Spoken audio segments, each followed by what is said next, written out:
Paz do Senhor a todos. Trago hoje uma palavra em Juízes, capítulo 16, verso 24, que diz assim: Semelhantemente,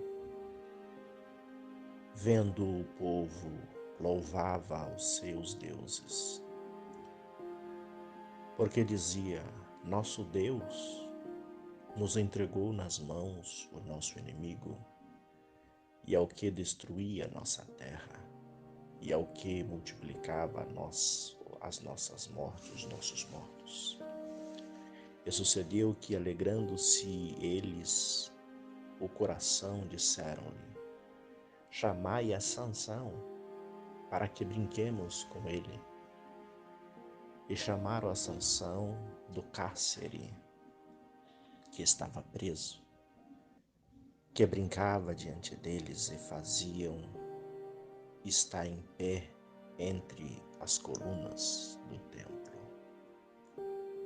Então disse Sansão ao moço que tinha pela mão: Guia-me ao alpendre da coluna em que se sustenta a casa, para que me encoste a elas. Ora, estava a casa cheia de homens e mulheres, e também ali estavam todos os príncipes dos filisteus, e sobre o telhado havia uns 3.000 homens e mulheres que estavam vendo Sansão e brincava com ele.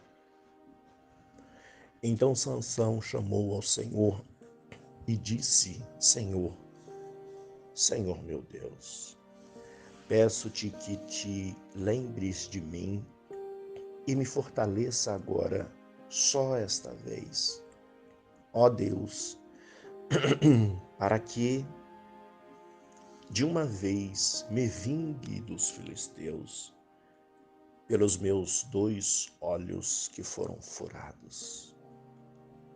Abraçou-se, pois, Sansão com 2 colunas do meio, em que se sustentava a casa, e animou-se sobre elas com a sua direita, numa com a sua esquerda, e uma a outra, e disse Sansão: Morra eu e os filisteus. E inclinou-se com força, e a casa caiu com os príncipes e sobre todo o povo que nela havia. E foram mais os mortos que matou na sua morte do que o que matara em sua vida. Amém. Esta palavra em Juízes traz aqui, neste verso, neste capítulo 16, o final, a trajetória de Sansão.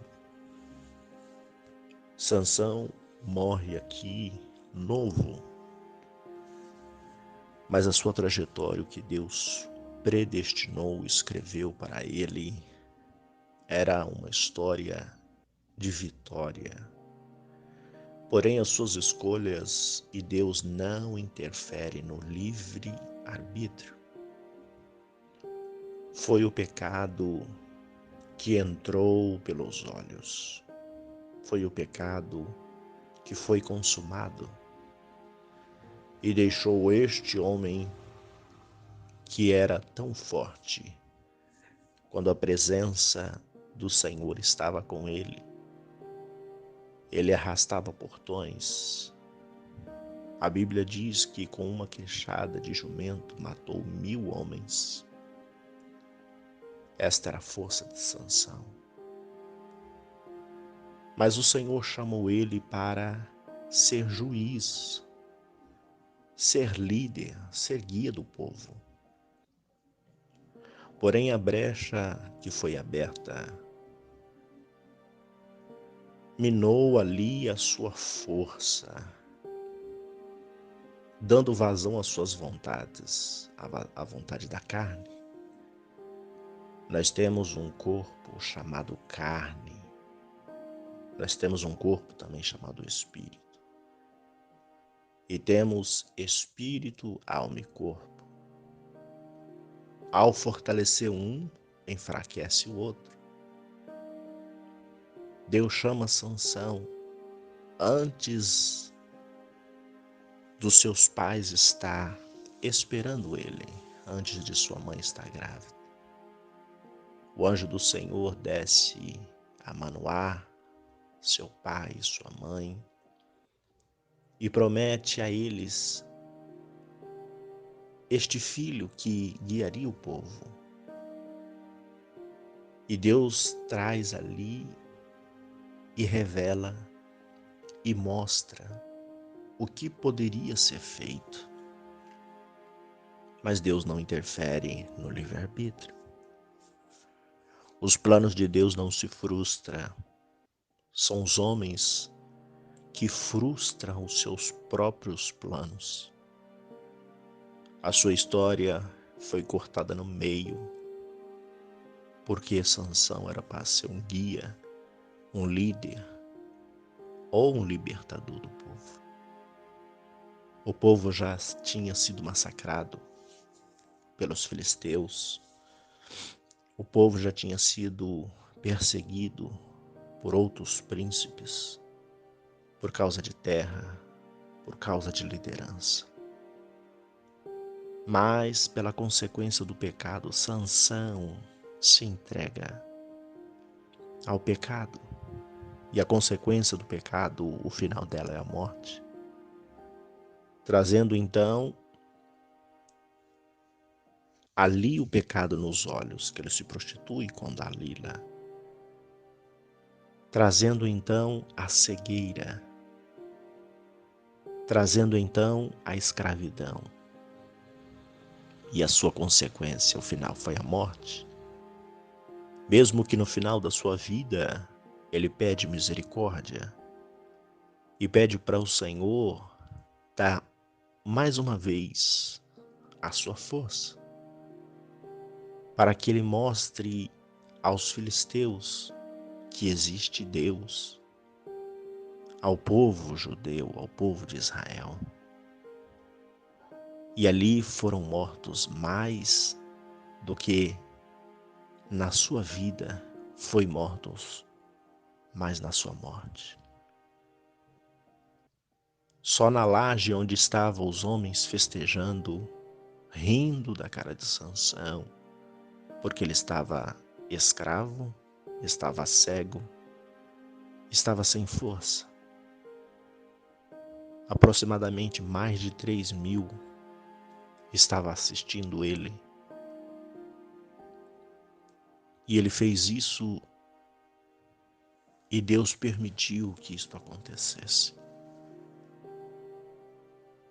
Esta história retrata, e nós já conhecemos, e Sansão traz para a sua vida que ele é forte. Não, ele só é forte porque Deus deu força. Ele só era porque Deus estava ali. Mas o ego, o eu, cresceu mais do que a promessa de Deus. Ele se achava o super-herói, o super-homem, mas ele não era. O que ele tinha era o que Deus chamou ele para fazer. Isso retrata a nossa vida. Deus nos chama e nos dá um propósito, para que nós venhamos fazer o propósito de Deus, não nosso. E muitos homens caem nas suas concupiscências, no seu próprio pecado, por achar que ele é, e se engana.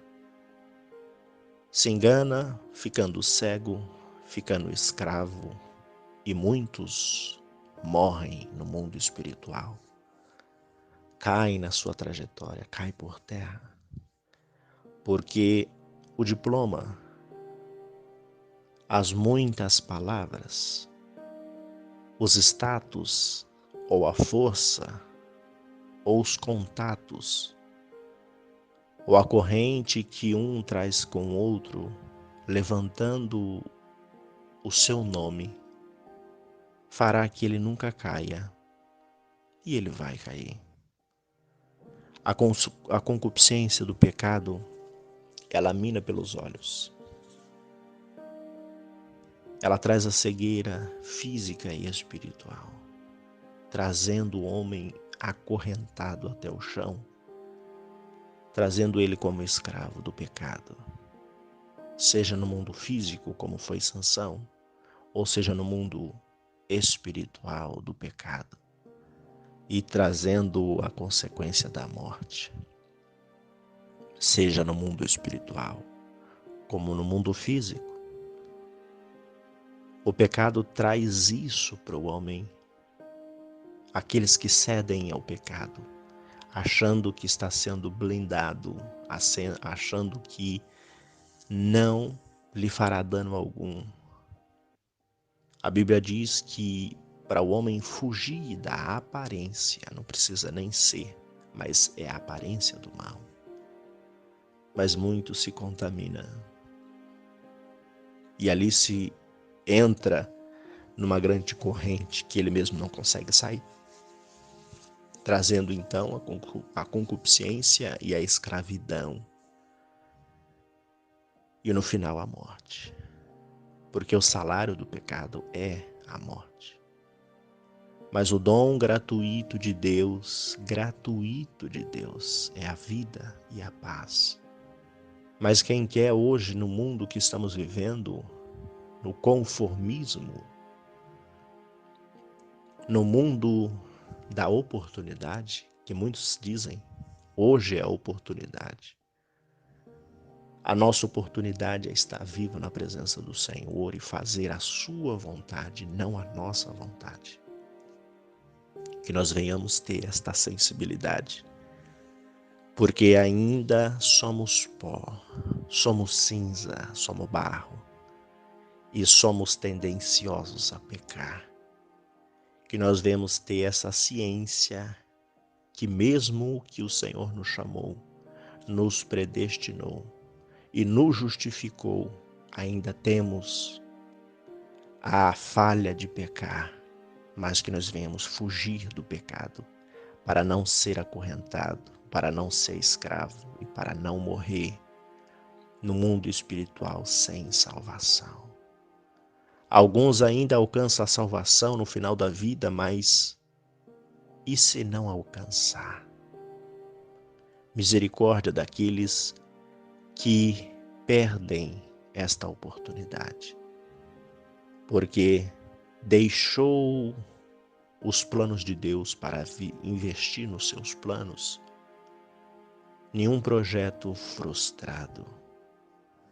Os planos de Deus não se frustram, os planos de Deus não falhem.